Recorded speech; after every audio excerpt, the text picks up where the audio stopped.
بنگال والوں اگر برا نہیں مانے تو بات عرض کروں ہاتھ جوڑ کے، مسجدوں کے 2-2 کروڑ کے مینار بنانے کی بجائے کوشش کرو کہ وہ 2-2 کروڑ غریبوں پہ خرچ کرو اور ان کو مضبوط کرو۔ اگر ہماری قوم 10 سال میں مضبوط ہو گئی تو 2 نہیں بلکہ 10 کروڑ کے مینار ہم بنا سکیں گے۔ اس لیے میری گزارش ہے جلسوں کے خرچے بھی کم کرو، شادیوں کے خرچے بھی کم کرو، اور سب خرچے کم کر کے اپنی قوم کو مضبوط کرو۔ حضور علیہ السلام اسی لیے تشریف لائے تھے۔ تو دیندار بنو، مالدار بنو، اور نمبر 3 ایجوکیشن پہ بہت محنت کرو۔ کوئی بھی جاہل نہ رہے، کوئی بھی ان پڑھ نہ رہے، خوب پڑھاؤ اپنے بچوں کو۔ 10ویں 12ویں تک کبھی مت رکنا، بلکہ اپنے بچوں کو IAS بناؤ، IPS بناؤ، ڈاکٹر بناؤ، انجینئر بناؤ۔ ڈاکٹر بھی BUMS والا مت بناؤ بلکہ MD اور اعلیٰ سے اعلیٰ ڈگری دلاؤ۔ اب آپ کہیں گے مولانا پیسے نہیں ہے، میں آپ سے کہتا ہوں ہر سال عید پہ نیا کپڑا نہ بنانا پڑے نہ بناؤ، دھلے ہوئے کپڑوں پہ عید کر لو، لیکن اپنے بچوں کی تعلیم پہ خرچہ کرو۔ اسی طریقے سے کسی اور جگہ پر پیسے لگانے کی بجائے 10 سال اگر ان 3 نکات پر آپ نے محنت کر دی، دیندار بنو، مالدار بنو اور ایجوکیشن کو عام کرو، ہر بندے کو پڑھا لکھا بناؤ۔ آپ کہیں گے مولانا نوکری نہیں ملتی، میں کہتا ہوں ہم نوکری کے لیے نہیں پڑھتے، ہم اچھا انسان بننے کے لیے پڑھتے ہیں۔ اس لیے کہ پڑھے لکھے کی تجارت میں ان پڑھ کی تجارت میں فرق ہے، پڑھے لکھے کی گفتگو میں ان پڑھ کی گفتگو میں فرق ہے، پڑھے لکھے کے اٹھنے بیٹھنے میں ان پڑھ کے اٹھنے بیٹھنے میں فرق ہے۔ دیکھو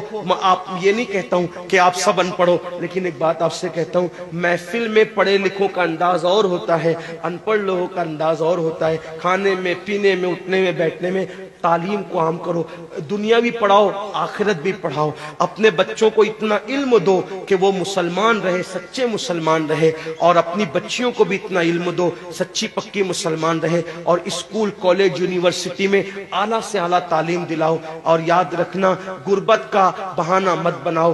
بیٹیا کی شادی ہوتی ہے تو لاکھوں روپے کہاں سے آتے ہیں، اور آپ سے کہتا ہوں 8 گھنٹے محنت کرنے کی بجائے 16 گھنٹے محنت کرو، محنت میں پیچھے مت ہٹو، اپنے بچوں کو پڑھاؤ۔ صرف 10-12 سال ہندوستان کے تمام مسلمان محنت کر کے اپنے بچوں پہ محنت کر لیں، کوشش کر لیں، کاوش کر لیں، تو دیکھنا نقشہ بدل جائے گا۔ یہ بھی آپ سے کہتا ہوں، ایک بات کہتا ہوں، منع نہیں کر رہا ہوں، اگر مجھ سے غلطی ہو تو میرے علماء اصلاح کریں گے، آپ میری ذات کو دیکھ کے قبول نہیں کرنا۔ باپ کے چہلم پر 40 دیگ پکانے کی بجائے 1 دیگ پکاؤ، ان 40 دیگوں کا خرچہ بچا کر کسی بچے کی تعلیم پر اپنے باپ کے ایصال ثواب کے لیے خرچہ کر دو۔